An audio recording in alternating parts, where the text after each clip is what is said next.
Hi friends, good morning. This is Tulasi. Welcome to Tulasi vibes. ఈరోజు పౌర్ణమి అండి. ఉదయాన్నే అయితే నేను పూజ కోసం ఈ విధంగా అన్ని పువ్వులు, పండ్లు, కొబ్బరికాయ అన్నీ రెడీ చేసుకున్నాను. తామర పూలు కూడా దొరికాయండి, వినాయకుడికి గరిక అవన్నీ. మొత్తం ఫస్ట్ అయితే ఒక ప్లేట్లోకి నీట్గా సర్దుకుంటాను.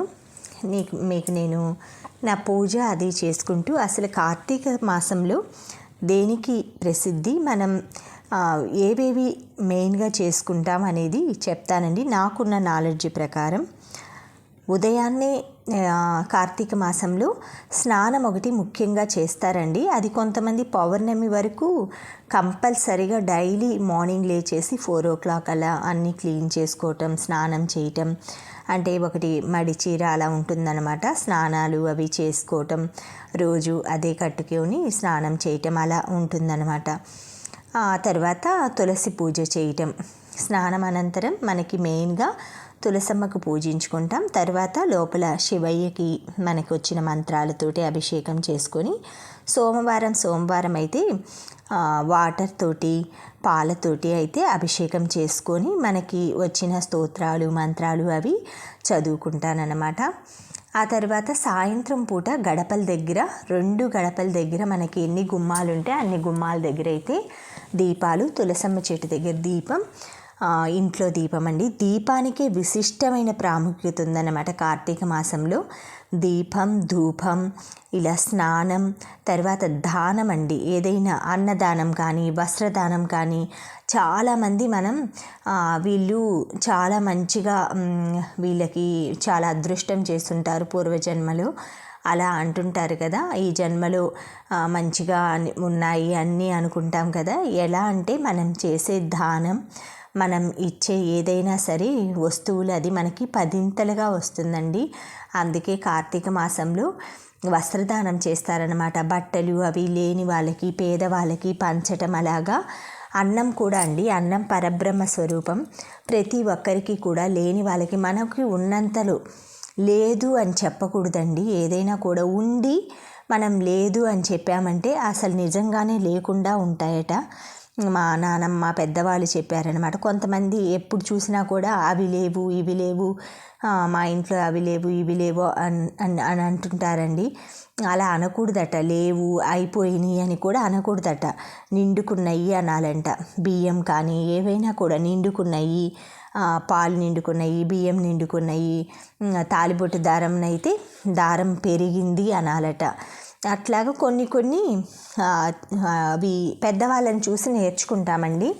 మనం ఏదైనా సరే మనకున్న దాంట్లో కార్తీక మాసంలో మన దగ్గర కొంచెం ఉందనుకోండి, అది మీరు ఎవరికైనా సరే ఒక్క ముద్ద అన్నంలో కొంచెం దానంగా కొంచెం ఇచ్చి చూడండి. హాఫ్ ముద్ద అయినా సరే మనకి, మీకు ఒక ముద్ద తింటానుకున్నా కూడా హాఫ్ ముద్ద అందులో అట్లీస్ట్ మనుషులకి పెట్టకపోయినా కూడా చీమలకి, పశువులకి, పక్షులకి, ఎందుకంటే అవి ఎలాగో వండుకోలేవు, తినలేవు. సమయానికి వాటికి ఆ గోడ మీదో లేదంటే కింద మనకి పంచదార ఉంటుంది కదా, బియ్యం కాకపోయినా అన్నం కాకపోయినా పంచదార అయినా సరే మనం బియ్యం పిండి అది కలిపిన చిన్న చిన్న దీపాలు అలాంటివి చేసి మీరు తులసమ్మ దగ్గర, మనకి గుమ్మం దగ్గర పెట్టండి. మీకు నల్ల చీమలు, మామూలు చీమలు వచ్చేసి తింటూ ఉంటాయన్నమాట. ఆ విధంగా మనం చీమలకి కూడా ఆహారం సమర్పించినట్టు ఉంటుంది. ఈసారి మా మమ్మీ నాకు పోయినసారి కాకుండా ఒక 4 years బ్యాక్ కార్తీక మాసంలో కొని ఇచ్చిందండి. అప్పుడు ఆడపిల్లలకి ధ్వజస్తంభాలు అవి పెడుతున్నారంటే కొనిచ్చిందనమాట. చిన్నదో పెద్దదో మన అమ్మ ప్రేమగా కొనిచ్చిన చీర మాత్రం మనకి ఎంతో అపురూపమండి. దాన్ని విలువ కట్టకూడదనమాట. అది ఎవరైనా సరే తల్లిదండ్రుల ప్రేమకి విలువ అనేది కట్టకూడదండి. మనం తల్లి తండ్రి తర్వాతే మనకి ఎవ్వరైనా అండి. వాళ్ళు లేకపోతే మన లైఫే లేదనమాట, జీవితం. అదొక్కటే గుర్తుపెట్టుకోండి. ప్రతి ఒక్కరికి, ఆడవారికైనా మగవారికైనా తల్లి తండ్రి, ఆ తర్వాతే ఎవరికైనా ఇంపార్టెన్స్ ఇవ్వాలన్నమాట. తర్వాత ఈవినింగ్ టైం వచ్చేసి దీపం అన్నాను కదా, ఇలా పూర్ణిమ రోజు పున్నమి అంటారు, పౌర్ణమి అంటారు, అట్లా కొన్ని కొన్ని ఏరియాస్లో పూర్ణిమ అంటారు, అలా పిలుస్తారనమాట. నేనైతే గౌరమ్మని, వినాయకుడిని అన్నీ చేసుకున్నాను. చిన్నగా ఇలా దీపాలు అన్నీ ఆయిల్ అది పోసుకొని ఉదయం పూజ అది అయిపోయాక సాయంకాలం అయితే దీపాల్లో ఆవు నెయ్యి, మామూలు పెద్ద దీపాల్లో అయితే నువ్వుల నూనె అవి పోసానండి. ఇవి బొడ్డొత్తులు అనమాట. ఓన్లీ ఆ ఒత్తుల కోసమే ఆ చిన్న చిన్న దీపాలు అయితే నేను కొన్నానండి.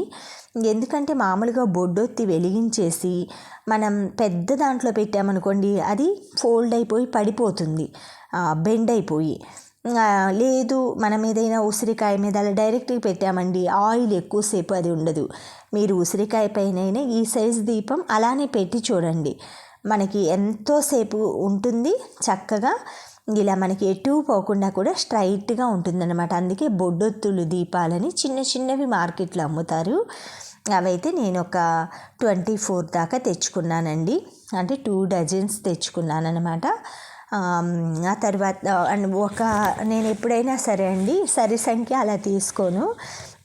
మామూలుగా 9, 11, 21 అలాగా. తను 24 ఇచ్చింది. ఇంకొక ప్రమిదీయమ్మ కావాలంటే నీకు 2 రూపీస్ అలా ఇస్తానని 25 అయితే తీసుకున్నా.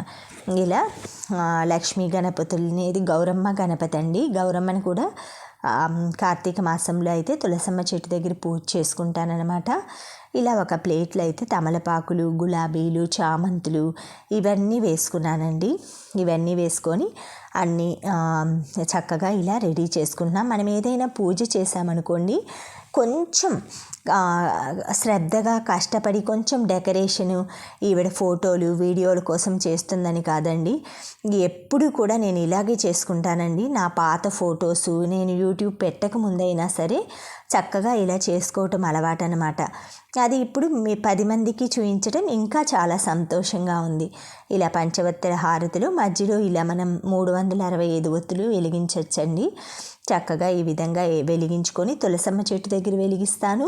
శివాలయంలో లేదంటే మనం విష్ణాలయంలో అయినా వెలిగించవచ్చండి. మాకు దగ్గరలో బాలాజీ టెంపుల్ ఉంది. ఈవినింగ్ టైము తులసమ్మ దగ్గర ఒత్తులు అవి వెలిగించేసి స్వామి దగ్గరికి వెళ్ళేసి అక్కడ ముగ్గు అంతా వేసుకొని అక్కడ ఎలా చేసుకున్నాను అనేది కూడా చూపిస్తానండి. ఇలా ప్రసాదం అది పొంగల్ చేశాను. గౌరమ్మకు ఒక దీపము, తర్వాత దామోదరి అంటే మనకి తులసమ్మకు ఒకటి, దామోదర అయ నమః అని ప్రతిరోజు పూజ చేస్తాం కదా, ఆయనకు ఒకటి, 2 దీపాలన్నమాట. మామూలుగా గౌరమ్మకైతే 2 మామూలు ఒత్తులు, ఆ తర్వాత ఒక్కటి బొడ్డొత్తు అది వేస్తానండి.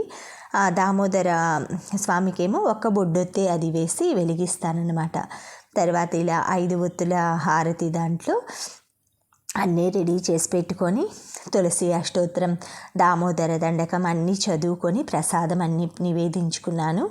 కొబ్బరికాయ అవన్నీ తెచ్చి పెట్టుకున్నానండి. ఇలా అక్షంతలతో అయితే కూర్చొని పూజించుకుంటున్నాను అనమాట గౌరమ్మని, వినాయకుడిని. మనం ఏ పూజ చేసినా సరే సంతృప్తిగా కొంచెం ఒక 1/2 అవర్ ముందు ఇలా ప్రిపరేషన్ చేసుకున్నామంటే మన పూజ అనేది ఎప్పటికీ మనం మర్చిపోకుండా గుర్తుండిపోయేటట్లు 10 మంది మెచ్చుకునేలాగా ఉంటుందండి. ఈ విధంగా అయితే నేను నా తులసమ్మ దగ్గర పౌర్ణమి రోజు దీపాలు వెలిగించు. తరువాత కార్తీక మాసంలో మనం చేసేది ఉసిరి చెట్టు దగ్గర వనభోజనాలు, లేదు అంటే ఏదైనా తోటలు అలా వెళ్ళేసి వనభోజనాలు కూడా మెయిన్ అండి. వనభోజనాలు చేసిన వనభోజనాల్లో పాల్గొని అందరం కలిసి వనభోజనాల్లో సంతోషంగా ఉత్సాహంగా జరుపుకున్నా కూడా ఈ కార్తీక మాసంలో చాలా పుణ్యం అన్నమాట. నదీ స్నానం ఒకటి, పుణ్యక్షేత్ర దర్శనం ఒకటి, అలా మనం కార్తీక మాసంలో చేయాల్సినవి స్నానము, దీపము, దానము, తర్వాత పుణ్యక్షేత్ర దర్శనము, అంటే మామూలుగా వనభోజనం అంటే వనాలు అవన్నీ దర్శించటము, ఇలాంటివి నదీ స్నానము అలాంటివి ఉంటాయండి. అవన్నీ చేసుకోవటం, శివాలయ దర్శన ఇలాంటివి మనకి దీపదానము, వస్త్రదానము, అన్నదానము ఇలా. తరువాత మనం కార్తీక మాసంలో అసలు స్నానం ఎందుకు చేస్తాము అనేది ఓ చిన్న ఇన్ఫర్మేషన్ లాగా చెప్తానండి. ఈ మాసంలో సూర్యోదయానికి ముందు బ్రాహ్మీ ముహూర్తంలో స్నానం చేస్తే ఆయురారోగ్యాలు కలుగుతాయి. మెడ వరకు నీటిలో ఉండి స్నానం చేయటం ద్వారా ఉదర వ్యాధులు నయమవుతాయి. ఉదరం అంటే కడుపుకు సంబంధించిన వ్యాధులు. కార్తీక స్నాన విషయంలో ఓ ఆరోగ్య సూత్రం కూడా ఉందండి. వర్షాకాలంలో పడిన నీరు భూమిలోకి ఇంకి బలమైన అయస్కాంత మండలం ఏర్పడుతుందట. వర్షాకాలం తరువాత వచ్చే కార్తీక మాసంలో ప్రవహించే నదుల్లో అయస్కాంత దానివల్ల మనకి కార్తీక మాసంలో నదీ స్నానము, సముద్ర స్నానము చేయమంటారంట. ఎందుకంటే ఆ అయస్కాంత శక్తి ఏంటంటే మన శరీరాన్ని దృఢంగా చేస్తుందన్నమాట. సముద్ర స్నానం కూడా చేయమంటారు. హరిహరాదులకు ప్రీతికరమైన మాసం కాబట్టి కార్తీక మాసం. ఈ మాసంలో నది, సముద్ర స్నానము, దీపారాధన ఎంతో పవిత్రమండి. మరియు ముఖ్యంగా శివుడి పురాణం బోధిస్తుందన్నమాట. శివపురాణం రోజు మనం కార్తీక మాసంలో రోజు కార్తీక పురాణం ఉంటుంది కదండి, రోజుకొక అధ్యాయము అలా చదవటము, ఆ విధంగా అలాంటివి చేయటం వలన చాలా పుణ్యం లభిస్తుందన్నమాట. ఉసిరి చెట్టు చిన్న కొమ్మ దొరికినా సరే మీకండి తెచ్చి తులసి చెట్టులో పెట్టుకోండి. కార్తీక మాసం నెల రోజులు కూడా మీకు దగ్గరలో ఉండి దొరికి మనకి ఫ్రెష్గా ఉందంటే మీరు 3 రోజులు 4 రోజులు దగ్గర 5 డేస్ వరకు ఈ వింటర్ సీజన్లో పాడవదండి ఉసిరి కొమ్మ. అందులో మీరు చిన్న వాటర్ బాటిల్ లాంటిది దొరికితే అందులో పెట్టేసేసి ఆ తులసమ్మ చెట్లో పెట్టుకోండి. అది మనకి 1 వీక్ దాకా కూడా పచ్చగా ఉంటుందన్నమాట కొమ్మ. ఆ తర్వాత మళ్ళీ దాన్ని చేంజ్ చేసేసి మళ్ళీ ఇంకొక కొమ్మ తెచ్చి పెట్టుకోండి. అలా మనం ఎప్పుడూ కూడా విష్ణుమూర్తి, దామోదరుల్ని తులసమ్మ చెట్టులోని కార్తీక మాసం అంతా ఉంచటం వలన ఏంటంటే మనకి విష్ణుమూర్తికి, శివయ్యకు, తులసమ్మ తల్లికి ముగ్గురికి ఆరాధన చేసినట్లు అవుతామన్నమాట మనం. అందులో అయ్యప్ప స్వామికి కూడా చేస్తాం కదా, అలాగా అన్ని శివకేశవులు అందరికీ మనకి ఆరాధన చేసిన ఫలితం అయితే లభిస్తుంది. తర్వాత మనకి ముఖ్యమైనది గడపండి. గడప లక్ష్మీ స్వరూపము. మనం ఏదైనా 10 మందికి ఇవ్వాలంటే మన దగ్గర ఉండాలి కదండి. మన దగ్గర లక్ష్మి ఉండాలంటే, లక్ష్మి అంటే డబ్బు ఒక్కటే కాదండి, ఆరోగ్యం, ఆనందం ఇవన్నీ కూడా లక్ష్మి అండి. ఇలా మనం చక్కగా పాజిటివ్గా మనకున్న సరౌండింగ్స్ అన్నీ ముగ్గులతోటి, రంగులతోటి, దీపాలతోటి, ఇలా ప్రసాదాలు, అమ్మవారు అగరబత్తులు, ధూపాలు, ముగ్గులు, పసుపు, కుంకుమ, పువ్వులు ఇవన్నీ లక్ష్మీ స్వరూపాలండి. ఇలా మనం ప్రశాంతంగా చేసుకునే పూజ అవి కూడా ఎంతో లక్ష్మీ స్వరూపం అన్నమాట. ఆ పూజ శక్తి ఇవ్వాలి, తీరుబడి ఇవ్వాలి. ఇవన్నీ మనకు కల్పించారంటే అవి ఎంతో పుణ్యం చేసినట్లు అన్నమాట. మనం పూర్వజన్మలో ఇంకా ఈ జన్మలో ఇలా పుణ్యం చేశామంటే అది మన పిల్లలకి, వచ్చే జన్మలో మనకి అలా ఉపయోగపడుతుందన్నమాట. ఇలా నేనైతే గుడికి వచ్చేసి 365 ఒత్తులు వెలిగించానండి. ముగ్గు అది వేసి గౌరమ్మని అది పెట్టుకొని కొబ్బరికాయ అన్నీ కొట్టేసేసి గుర్తుగా ఇలా ఫొటోస్ అన్నీ అయితే తీసుకున్నాను. ఒకరి గురించి మనం పట్టించుకోకూడదండి.